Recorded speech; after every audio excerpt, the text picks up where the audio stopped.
No episódio anterior, o professor Népcio passou um ano inteiro enganando todo mundo. Tudo por um único objetivo: acelerar o despertar de Lucian. E para isso, ele despejou uma quantidade absurda de recursos, sem limites, sem medo. Enquanto isso, no reino dos sonhos, nosso garoto fazia o impossível. Ficava mais forte, cada vez mais monstruoso. E agora, sentindo o poder correndo pelo seu corpo, Lucian abriu um leve sorriso. Ele podia sentir cada fibra, cada célula, cada detalhe havia mudado. Seu corpo era perfeito, esculpido, refinado ao extremo, ou quase perfeito. Tirando esses dedos, o artista vacilou feio. Ele comentou, meio irritado, mas fora isso, ele sabia, já não dava mais para esconder. Mas, sinceramente, quem se importava? Ele já tinha sugado tudo: recursos, medula de besta de alto nível, energia, tudo, a ponto de nem conseguir mais contar. E o melhor, suas células imortais chegaram a 183, 9 vezes mais do que tinha antes. Se ele já conseguia derrotar um santo marcial antes, e agora? Nem ele sabia dizer o quão absurdo havia se tornado. Mas, ainda assim, havia um problema. Ele não conseguia romper o 9º nível. Seu corpo havia atingido o limite atual. Seu corpo estelar imortal também. Padrões complexos já cobriu todo o seu corpo. E para evoluir mais, ele precisava quebrar essa barreira. Precisava dominar o poder do céu e da terra. E então destruir seus próprios limites. Mas isso era muito mais difícil do que ele imaginava. Um ano inteiro e nada. Ele ainda não conseguia unir mente, corpo e espírito em um só. Muito menos criar seu próprio avatar. E o motivo? Ambição. Pura ambição. Ele havia absorvido vontade demais de grande mestre. E seu objetivo? Criar o avatar mais forte possível. Fundir tudo. Mas isso virou um problema. Se fosse explicar sua situação, seria simples. Para uma pessoa comum, virar um santo marcial é como juntar 3 massas de energia. Difícil, mas possível. Agora, o que ele estava tentando fazer era como fundir 3 sóis em um só, sem aumentar o tamanho. A pressão, inimaginável. O poder necessário, absurdo. E para conseguir isso, ele precisava de algo específico. Pressão. Pressão esmagadora. Daquelas que quebram ossos com facilidade. Daquelas que te forçam a evoluir. E isso só existia em combate, contra inimigos mais fortes. Muito mais fortes. Porque agora, um simples santo marcial já não era o suficiente. Ele suspirou. Chega. Sem tempo para isso agora. Seu olhar se voltou para fora. Para Népcio. Parece que eles já não vão aguentar mais por muito tempo. E então, um sorriso surgiu. Acho que já chega. Tá na hora de dar a eles a recompensa. Afinal, depois de tudo, Népcio merecia ver o nascimento de uma divindade. Do lado de fora do laboratório, artistas marciais enfurecidos atacavam o portão sem parar. Socos, golpes, armas, tudo sendo usado, sem parar. Mas nada funcionava. A defesa era absoluta. Népcio, seu maldito, você perdeu a cabeça? Tá tentando começar uma rebelião, mas sem solução, eles tomaram uma decisão. Chame o Lord Herald. Só ele pode abrir isso. A chave do Lorde desativava todo o sistema. E então, um deles saiu correndo. 10 minutos depois, na beira da ilha, 2 figuras desceram do céu. Uma mulher se curvou respeitosamente. O Lord Herald já deixou a ilha. Levou as forças principais. Restam apenas alguns lutadores. Os 2 homens saíram de uma cratera, como se nada tivesse acontecido. Bom trabalho, Candace. 2 indivíduos, lado a lado. Um deles, cabelos brancos, 2 asas nas costas. O outro, óculos escuros, cigarro na boca, claramente achando que estava estiloso. O homem de cabelos brancos sorriu. O plano funcionou perfeitamente. Rai deu uma tragada em seu cigarro e respondeu. Quem diria? Primeira parceria entre a Estrela Negra e a Sociedade do Demônio Negro.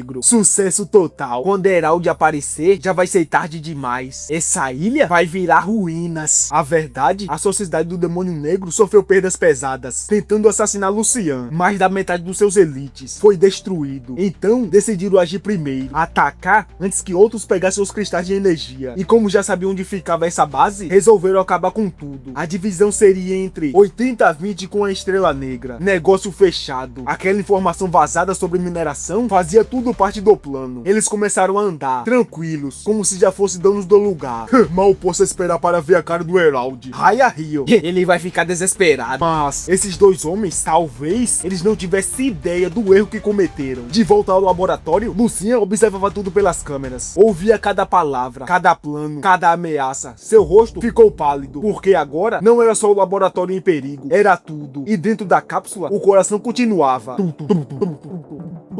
Cada batida mais forte, mais pesada, mais viva. E muito em breve, aquilo que todos estavam esperando ou temendo ia finalmente acontecer. Neptune estava ansioso. O tempo estava acabando. O sistema de defesa precisa se desativar. Ele olhou para a cápsula, para Lucian, sem saber mais o que fazer. Ele já tinha feito tudo. Cada recurso, cada tentativa, tudo havia sido usado. Agora só restava o som. O coração batendo. Com os olhos cheios de devoção, Neptune caiu de joelhos. Por favor, desperte. Revele a verdade. Ele orava como um fiel diante de um deus. Lucian o ajudava a se levantar e via o desespero nos olhos dele. É aqui que tudo termina. Ele sussurrou para si mesmo. Um som seco, cortando o silêncio. Os dois olharam imediatamente. A cápsula estava rachando. A fissura aumentou, se espalhou, até que... BUM! A cápsula explodiu, vidro e energia se espalharam pelo laboratório. E então, um silêncio tomou conta de todos. Um passo, lento, calmo, imponente. Lucian saiu. Seus olhos se abriram, frios, profundos, vivos. Neptune e Lúcia congelaram, sem acreditar, sem conseguir reagir. E então, com um simples gesto, roupas se formaram, criadas a partir da própria energia dele.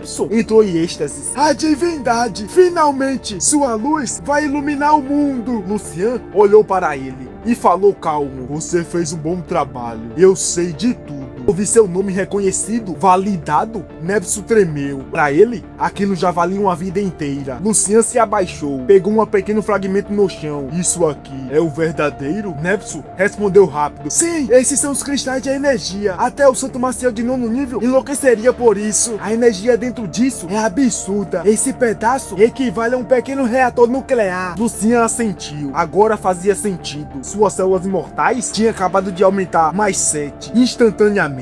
Isso é interessante. Ele guardou um fragmento. Vou ficar com isso, Neptune. E então voltou-se a olhar para Neptune. Obrigado por me acordar. Neptune engoliu seco. É uma honra, mas qual é o seu nome, divindade? Mas Lucian já estava fazendo outra coisa. Pegou o celular, começou a digitar, como se nada estivesse acontecendo. Pode me chamar de Lucian, disse casualmente. Lúcia franziu a testa. Algo estava errado. Ela se aproximou e sussurrou para o professor. Professor, isso não parece uma divindade antiga. Neptune não entendeu. Então, ela explicou. Ele tá usando um smartphone e tirando selfies. Um silêncio tomou conta daquele lugar instantaneamente. Mas, antes que pudesse reagir, a expressão de Lucian mudou. Séria, frio. Ele olhou para a porta. Tem gente vindo. Os dois ficaram tensos. 2 santos marciais de 9º nível. Eles estão matando todo mundo na ilha. E outro está vindo diretamente para cá. Os dois arregalaram os olhos. E naquele momento, o alarme soou. Comunicadores ativaram. A pior notícia possível. Traição. Do Rei Selo nos traiu. A outra organização atacaram. A ilha caiu. Fujam agora. Lúcia travou. Sem reação. Anos de pesquisa. Perdidos. Tudo acabou. Mas Neptune olhou para a garota. Estranho. Calmo. Fugir? Ele virou lentamente. Olhou para Lucian. E então se ajoelhou novamente. Por favor, salve este lugar. Salve essas pessoas, senhor divindade. Lucian olhou para a porta. Sentiu o caos lá fora. A morte. A guerra. E então deu um passo à frente. Um leve sorriso surgiu. Frio. Confiante. Perigoso. E então ele falou calmamente. Então, esse é seu primeiro desejo, Neptune? Ele disse. Fez uma pausa breve. E continuou. Tudo bem. Como quiser. Eles vieram destruir a ilha. Mas agora, um monstro acabou de aceitar o pedido de salvar todo mundo.